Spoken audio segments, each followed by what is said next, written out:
Hi everybody, this is Carrick from Angry Centaur Gaming, and today I'm proud to bring you the review for the Xbox 360 game, Fuse. Fuse is the story of Albanian Siamese twins fighting for equality in 1920s Russia, only to find out that being joined at the mouth makes eating difficult. Actually, Fuse is somewhat of a confusing tale of mercenaries, backstabbing, future tech, and world-shattering danger, so it's a lot like Pretty Woman in that way. Fuse is 4-player co-op, 2-player co-op, 3-player co-op, or just one person by himself with the AI, which I'll get to later. 'Cause yeah. And the thing is a game like this lives and dies on its co-op. It lives and dies on the AI, the world itself, and your players, the other people that you're playing the game with. And there are some definite amazing times in this game and some definite terrible times. And like Gomer Pyle said, surprise, surprise, surprise, you get 4 different warriors you can choose from. Which would make it a lot easier if you're trying to do a 4-player co-op game, obviously. If there was 5, it'd be a little odd, and if there was 2, it'd be crazy because there'd be a bunch of clones running around. Sadly, it is the stereotypical 4 warriors you'd expect. And for each of the 4 characters, there's a number of skills you can buy, and those are really actually cool. They made each character felt really unique and vital within the team. And this isn't Gauntlet with Wizard and Warrior and an Elf, but a lot of games don't do a very good job of making sure all 4 characters make sense, and you got that one fucking Gilligan character running around. Instead, all of them made sense in this game. There was some overlap, but within the actual squad itself, it all sort of fit together. But in the end, characters are a part of the plot, which makes up the story, and so here we go. Between each level are mission cutscenes, and basically the game, the story is, it's not Ulysses, and it's not WWE script bad. It's sort of in the middle, and what's funny is sometimes the cutscenes and the seriousness that was there wasn't portrayed within the actual levels. It was a little bit disconnected, I guess, at times. I'm not saying it's bad. I'm saying it sort of feels like they started and then got halfway and then turned right back around and just didn't make it. The cutscenes are really cool. They did a good job with the, I would say, like the animation when people are moving around during the cutscenes, but I personally had a couple issues with, I guess, just what I would consider some of the stereotypes. I'm not quite sure why. Now, one of the cool things is they got some excellent voice actors, and it's always funny to hear Bastilla from Star Wars Knights of the Old Republic talking as one of the characters in the game. I love that. She's a great voice actress. Of course, that's not her name, but that was enjoyable. They've got some really good voice acting, even if the script, again, isn't the best. Now, the graphics, they're sort of there. It's like a stray cat that keeps coming around the house, and you don't feed it, but it's still there for some reason. It's not really exceptional. I mean, it's not doing awesome tricks like begging your groceries or calling your mom on Mother's Day. But it gets the job done. If I was forced to give it a number rating, I wouldn't, because I can't be forced to do anything that's good like that. People have had an issue with the generic look of the game, and I can say that I did notice that. But that's like saying that I noticed my left eye is drooping after my stroke. Shit is noticeable, just sort of get over it. It's a game we have, not the game that could have been. I mean, I can wish I married a supermodel with hands like lobster pincers so she could open up my beer, but it didn't happen. So I hired somebody. The characters within the game are pretty cool. Here's a boss here that I actually really enjoyed, and this is in the first level, which I thought was actually pretty cool. They've got some weak spots, which are typical in most boss battles, but I thought when it came to the characters and how they looked, actually some of these guys actually look really cool. The game took a while for me to sort of get into when it comes to the art style, but overall I actually did somewhat start to enjoy the way it looked and the way the enemies looked, because at first they seemed generic, but I realized that after a bit of play, they weren't as generic as I had originally thought. Now, when it comes to sound is done particularly well with some cool explosions and weapon sounds with some great sound effects. This isn't like Mozart, but it's also not Bieber. I would say it's somewhere around Aerosmith during their Armageddon phase. It's not a slam dunk, but it could be worse. Ah, the sounds of the gun. This is sort of like having sex with a beautiful woman and somebody throws a wet cat between you. It is at moments brilliant and at moments really not that good at all. God, sometimes it just pisses me off because the normal guns are adequate and the special effects on the main guns are incredible. It was really difficult sometimes to understand exactly what they were aiming for.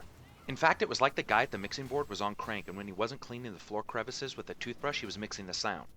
All in all, just like my sex life, fairly adequate. Ah, gameplay.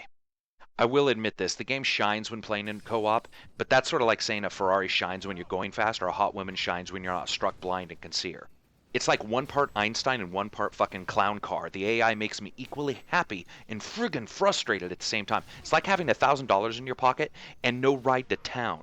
Now, not everybody's going to have to fight with the AI. They're going to be playing co-op, stuff like that. That's great. But there are going to be times where maybe you have a couple people and you're going to have some AI teammates. And I'm telling you, at times, I haven't been this frustrated. And the reason why there's frustration is because it is really good at times and really bad. The Care Bears have always been underappreciated as a mercenary unit, and I got to see the AI walk into bullets with their mouths fucking open. And then there was the healing. It was like every one of them had the Care Bear stare. The number of times there was a line where one of them would die, one would go try to help them, they would die, one would go try to help them, they would die. And when I say die, you can be revived, which is actually a pretty cool. I mean, it's the typical Gears of War scenario where you can, I don't know if you're injecting them with something, humping them, using an EMP pulse, but you're starting them back up, you're getting them going. And the amount of times where there was a Congo line of dead bodies until the mission failed was spectacularly high. At the same time, they're flanking fiends. They do a really good job. I mean, there were times where I was in a battle, I was looking around, and I would look up, and my teammates had flanked the bad guy perfectly. So again, it's that frustration mixed with excellence that it's going to be one of those things. It's a lot like a lot of AI in games where you're going to either really enjoy it because you're not going to run into those issues, or you're going to have a fucking ton of frustration because you run into it all the time. And I'm more of a run and gunner, so somebody who's a little bit more methodical in the gameplay probably won't run into it. But that's sort of like saying it takes two to tango. Actually, technically, it only takes one. The other could just be a cadaver, as long as you're not being judged by anybody. And that's the thing, is that is what I noticed. I noticed the AI. Other people may not, but it's there. It does have some issues. At the same time, it is Einstein-worthy at other times. So it's just going to be up to you, the difficulty level you're on, the other players you're with. If you play this four-player co-op, you're going to have a great time, I think, when it comes to, the flanking and the maneuvering. They've done a good job with setting up the battles. There's a ton of varied levels, just a good amount of size for this game. I'm trying to keep this as spoiler-free as possible, so I've shown just a little bit of the first level, and I'll show some of the second. But I have to say that they've done a really good job with excellent varied levels with a lot of things you can do within each level, a lot of cool battle pieces, a little bit like a chess match, especially when the bad guys, some of them are quite easy to defeat, others are very difficult and have multiple different types of weapon attacks. So it's not like you're just bullet soaking one another, and I really actually did enjoy that. And here right now with this boss, you're going to see one of his secondary attacks. You can see the little globes of light appearing around me. That means that he's aiming in on me. And you can also see that the AI has moved. We have one other player, I believe, at this time when I was recording this, and two AI. It could be all three AI. I can't remember at this exact moment. But you'll see that they do a great job at flanking. But there you can also see the two dead people. And then what'll happen is you see the red boxes appear, which means somebody's down, and then they slowly go away. The problem is you'll also, once you see, like, let's say Izzy go down, then you'll see somebody else go down, and then you'll see somebody else go down. So what you sort of have to do is, especially if you're playing with any kind of AI, is the moment somebody's down, you have to really start hammering on the enemy to get them to pay attention to you, which sort of sucks because the AI doesn't return the favor when you're down. So it becomes a little bit one-sided at times. But overall, it was actually pretty enjoyable when it came to the AI. You can see the machine here picking up the other character. I actually thought that was cool. They have some cool interactions there.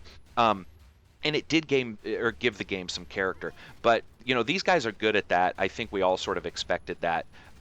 That kind of gameplay and that kind of interaction. And when it comes to story length, that's one of the cool things. Man, the game is actually, I consider, pretty long.